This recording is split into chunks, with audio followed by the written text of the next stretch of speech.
बड़ा रे जतनवा से सिया थिया पोसलो राम बियही के ले जाए। बड़ा रे जतनवा से सिया थिया पोसलो राम बियही घर ले जाए।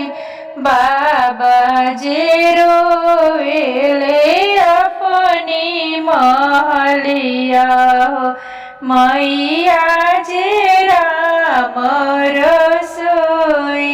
बाबा जे रोवेले अपनी महलिया आमा जे राम रसोई। भैया जे रोवेले पकड़ी की डोलिया सखिया मड़ुआ में खड़े। भैया जे रोवेले पकड़ी की डोलिया सखिया मड़ुआ में खड़े। जनी रोवा बाबा हो अपनी महलिया हो जनी मैया राम रसोई।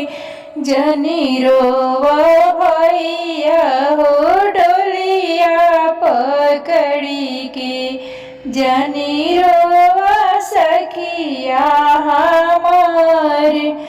जनी रोवा सखिया हमार चिटुकी भर सिंदूरा के कारण बाबा छूटेला नगर तोहार।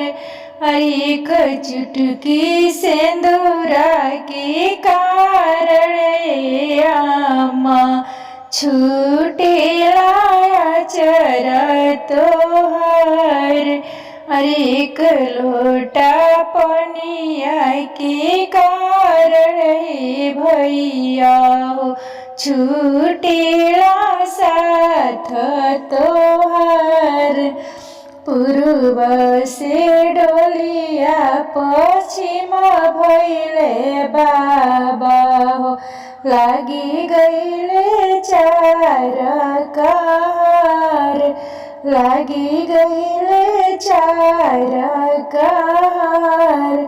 डोलिया जे बैठेली बेटी हो कवन रानी मोतिया बारन ढरिया।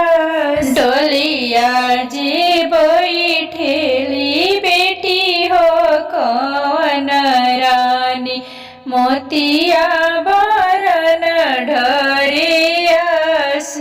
मोतिया बारन ढरियास। छोड़ी के चललो बेटी आपन नई हरवा चली दिहलो अपनी ससुराल। रोवेला बेटी हो घरवा आंगनवा रोवेला घरवा दुआर। नहीं बोले सुगना हो नहीं नाचे मोरवा हो नहीं करे मैना पुकार।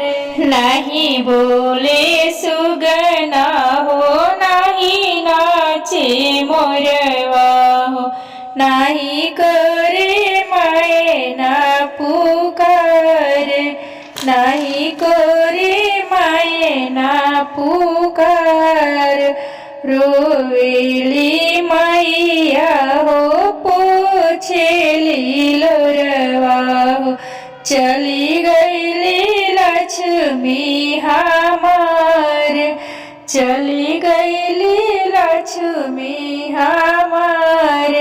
रोवेली बहिना हो रोवेली सखिया हो चली दिहली बहिना हमार। बियाना बेयाकुल उनके बोला नहीं पावेले। पापा के दुखवाया पर रोई रोई बेटी हो भैया समझावेली।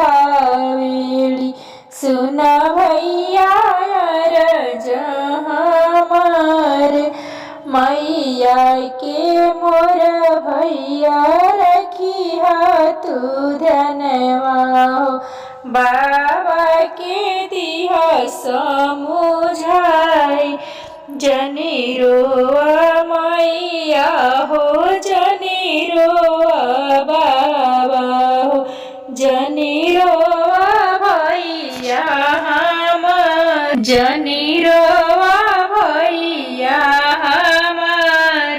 जनी रोआ बहिना हो जनी रोआ सखिया हो। फाटेला करे जवा हसुआ के पूछी मैया बेटी समझावेली। सुन बेटी अरज हमार अपना ही स्वामी के घरवा बसैहा हो।